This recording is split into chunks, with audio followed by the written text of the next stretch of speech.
Deep in Woodland Valley, the sun shone brightly. The animal heroes were back.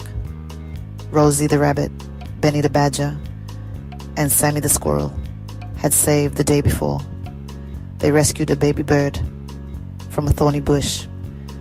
Everyone cheered for the brave friends, but today was a new day. A new adventure awaited. Where are all the acorns? Winter is coming. We need acorns to survive.